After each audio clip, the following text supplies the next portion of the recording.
Now for mudding. So, some drywallers prefer these guys for the mud.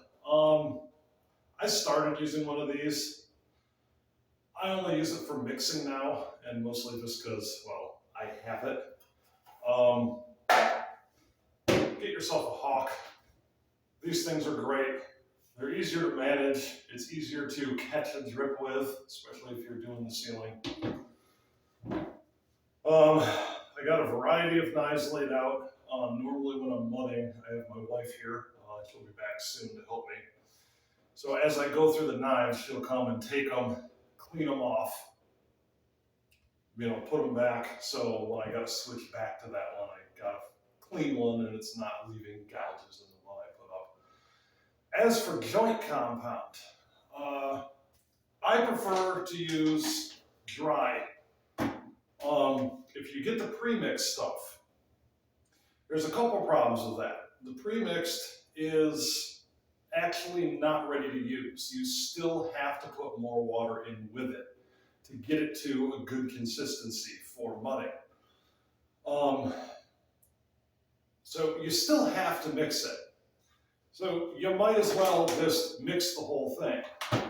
The other thing is the pre-mixed stuff doesn't keep. The powder stuff will. So for small projects, I just get it in these little resealable bags. That way I can do the project. Anything left I have left over, I can throw on the shelf in my garage, and as long as I made sure to close the top, it's still going to be good when the next project comes up. And I don't have to go out and buy all new joint compound. I can just start with what I got left.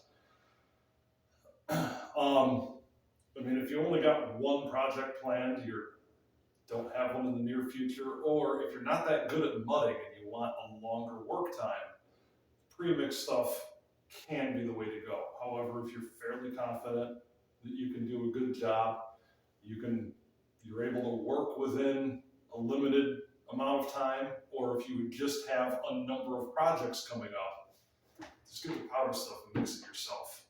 So it makes it a little easier. The other thing is plan out the order you want to do stuff in. The thicker you have to lay it on, the longer it's going to take to dry. So you want to start where the mud is going to be the thickest first. That way, by the time you get around the room, especially if you're using quicker dry stuff, I'm using 90 minute. You can get it down to I don't even know, I think 15 or 20 minute work time. If you're that skilled, if you think you're that skilled, you want to move along that quick, you can do that. I find 90 minutes works good for me. It's a good balance between work time and being able to just get back to it and do the next layer. But start with the thickest parts first. That way, after you've gotten through the whole room, the ones you started with should hopefully be nearly dry, or at least dry enough to be able to just get right to the next layer. Okay, so the other thing that can make it take a little longer to dry is if there's a layer of insulation. Basically, if you have to tape part of it. Basically, any seam or larger hole you want to tape. So, for example, actually I won't have to retape here because I didn't go through all the way through the seam. They just left extra mud. But the tape is actually back in the corner the way it should be, so I just got to make it look prettier. Although, let me move the camera.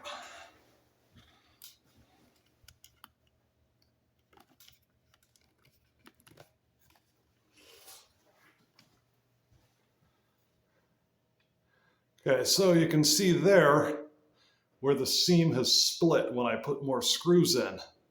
I'm going to definitely want to put a piece of tape there so that it makes it like one continuous piece. And then there's an actual hole through the wall right there. I think that actually got hit with a shovel because when this was a coal room, you had to regularly come out here and shovel the coal over the auger. So obviously joints like that, you're going to want tape. So do the taping bits first, and then where it's going to go on thicker next, and then the shallowest spots last. If you're just doing a skim coat over, like I can kind of see where the seam is here, so I just want to feather it out, but that's going to be a really, really thin coat. That'll be last. I'm not that good at keeping the order, but you know, I'll do the best I can. So mixing this stuff up, what I'm doing is I'm being careful not to add too much water. If you add too much water, you gotta add more powder. I mean, we're gonna wind up needing to add more water, and it just becomes a vicious, never-ending cycle until you have more mud than you can use in the time you're gonna have. So you add just a little bit of water at a time, mix it up really good, and what's gonna happen is you'll start to get a feel for the consistency after a while. But what makes it easier to see is it should look like a nice, smooth cream.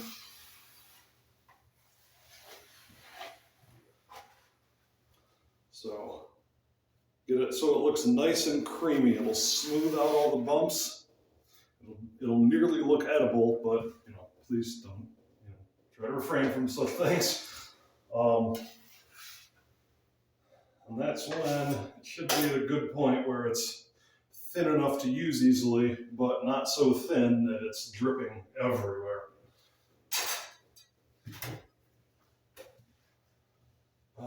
Yeah.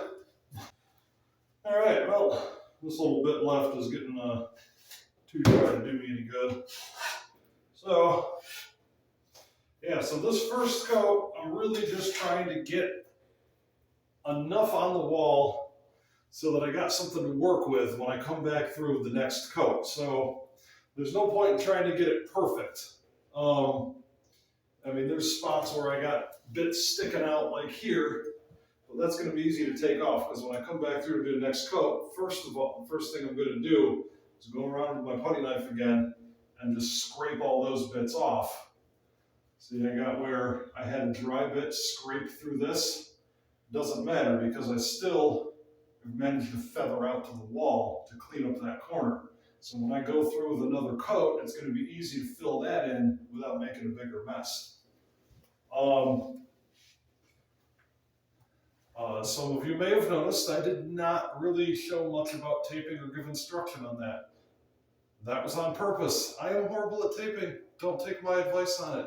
Remember, my videos are not really meant to be a how-to.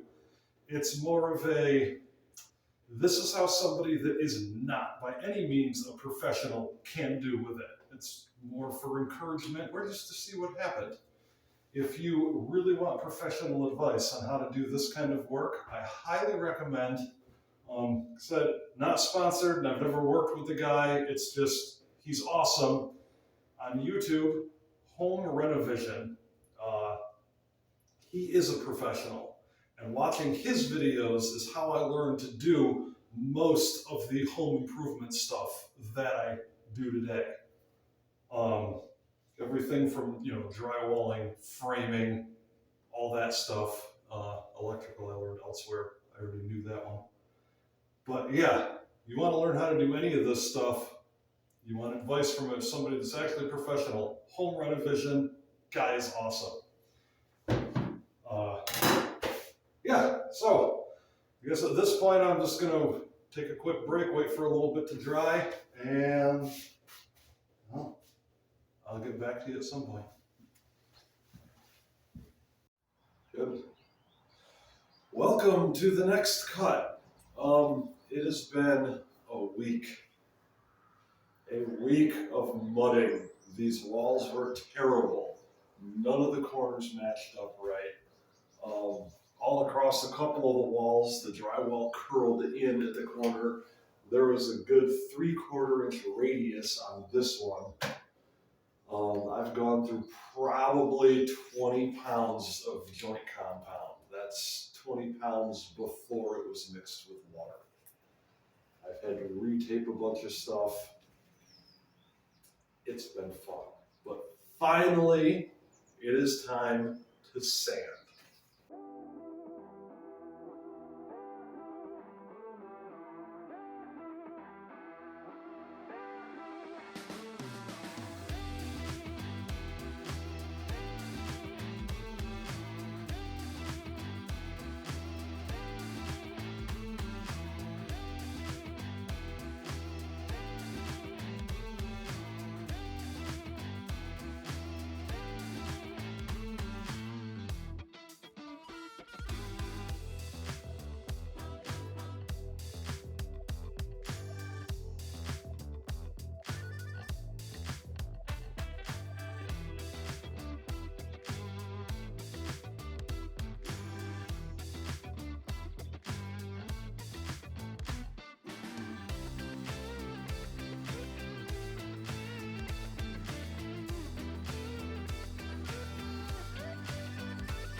So if you do a halfway decent job mudding, you shouldn't have too many inconsistencies, too much you have to take off.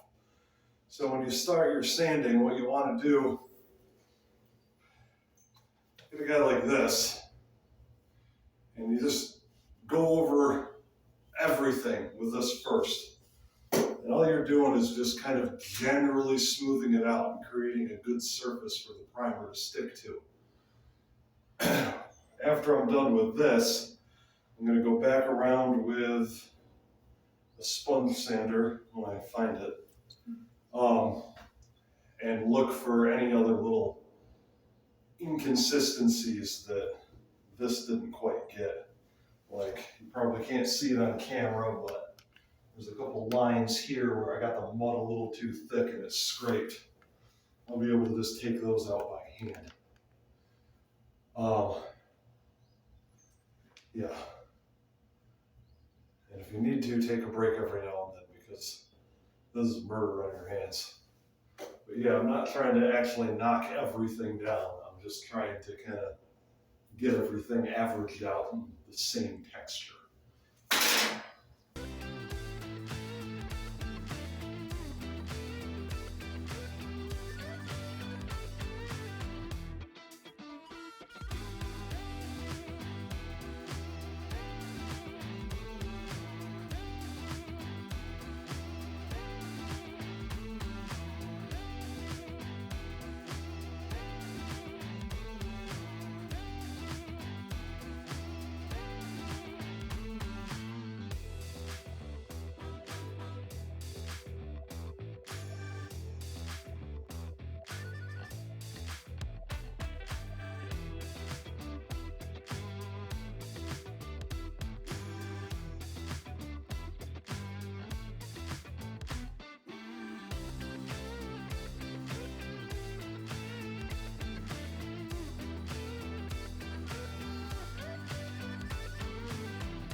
All right, well, it's time to let the room air out a little bit, because I probably should have been wearing a mask.